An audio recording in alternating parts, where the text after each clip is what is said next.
Hey, hello everyone, and welcome to week 2 of OS 430, organizational change. Once again, I'm Dave Pluff, and so this week, right, we're going to dive more into organizational change and development. And what is that, and what does it mean, right? So it seems like most everybody is into MindTap or the Cengage system right now. You've gotten a little bit of a flavor. Yeah, there's some reading after each chapter. There's a little quiz, and you know, yeah, that's the way it rolls, right? So first admin things. Tuesday, tomorrow, is the first census day. So if you have not submitted an assignment, I am forced to mark you absent for the soft census day. You still have time because the final census day for attendance is next week. But please get something in. Okay, so I am first. Let me apologize because yeah, I introduced you to Bridges' model last week in the assignment, and some of you, yeah, looked it up right away to figure out what I was talking about because it wasn't in chapter one. Uh, and so let me talk a little bit more about this guy Bridges, right? So he wrote this book in the 1970s on managing change and transitions. And this is based on a 1947 model that is actually in chapter 2 that you're going to read about this week. And it's a very simple model. So here, I got the whiteboard of power, right? So what he says, this is a change model. It actually starts here at the end period. He says, hey, when we notice that there's a change, right, or a need for a change, we have to end our current practices. And he calls this the unfreeze time period, right? We need to unfreeze what we're doing and fix something. And he said, so implement some small changes at first. And then he says, you go into this period that he calls a neutral period and freeze. Say, okay, we've been doing some small things right now, some changes. Let's freeze what we're doing right now and assess how good we're doing it, right? So this is the freeze area.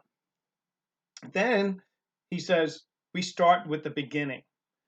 We end with the beginning, excuse me.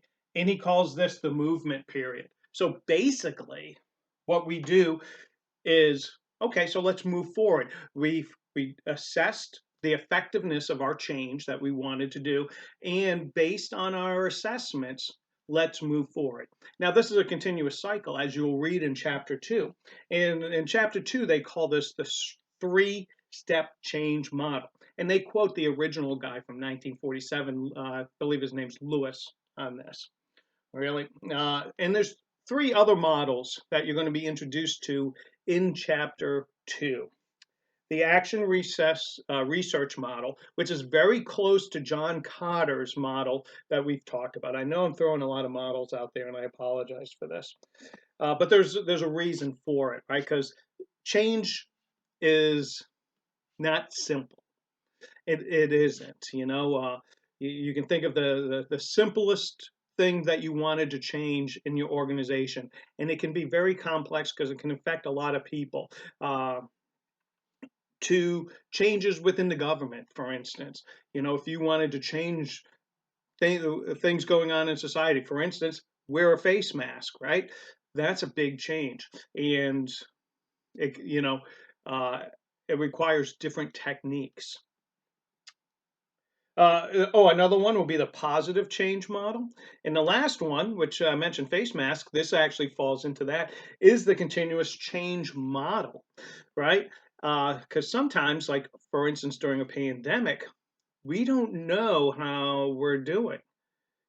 Are face masks working? Are they stopping the spread? Are they flattening the curve? Uh, what does tomorrow hold for this pandemic? What will happen if we lift travel restrictions? We don't know, right? There could be another virus coming down the road. So this is a continuous change model that is used in large organizations. And since I'll throw an acronym out there, VUCA, VUCA. You'll see this a lot in your business classes. And what this stands for is the current environment that we're in, which stands for volatile, uncertain, complex, and ambiguous. That's what VUCA. You'll see that acronym in a lot of your business classes, that we are in a VUCA environment. So if you are in this type of environment, you may have to require and maintain this continuous change model. Because if you don't, right, and your competitors are constantly changing and updating to meet customer demands and supply chain management, and you are being resistant to change, you will most likely find yourself out of business. Yeah. So those are the 4 change models that you'll be introduced to in chapter 2. Now there's 3 chapters I want you to do this week, right? 2, 3, and 4. Each chapter has a quiz, right? And the chapters, as you see, they're not very complex reading, right? They're small reads, couple of pages, and then they have a quiz. Then they have an application where they give you some scenarios, read through it, and answer some questions. I highly encourage you to take notes while you are reading on the highlights, because you can reference those while taking the quiz, and help your grade. If you have any questions, or if you are challenged on a question, like if you say, Dave, I got this wrong and I just don't understand why, please contact me. As you can see, I think I'm pretty good with grading, and I get back to you right away, because I've been in your shoes, and I am in your shoes as a student. So please, do that. I think that's all. Oh, I'm going to introduce you to John Cotter's sense of urgency.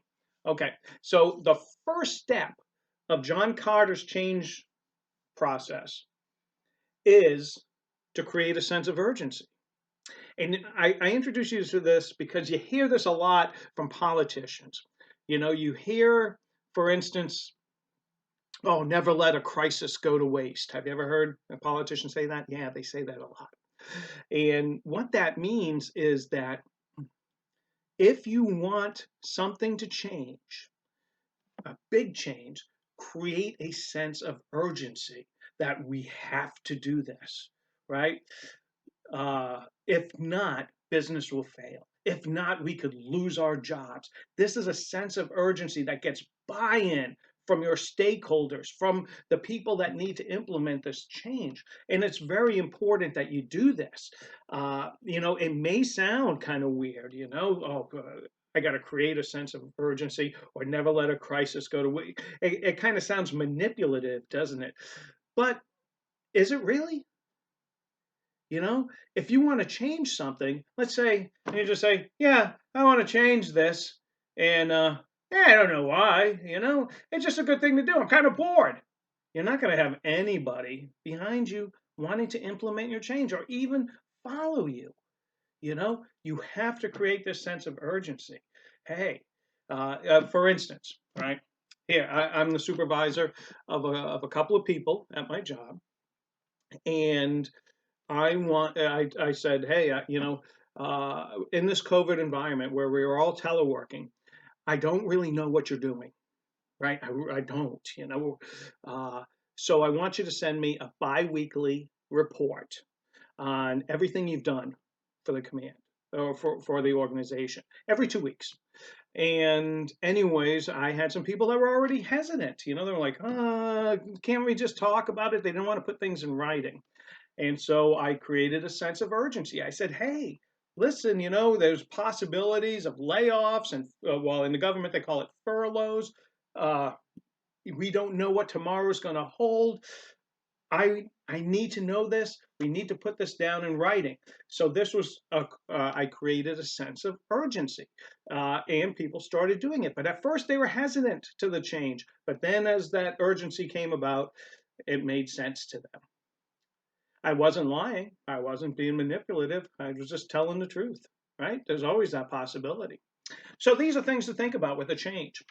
Okay, so 3 chapters this week. Get your work done. So I don't have to mark you absent.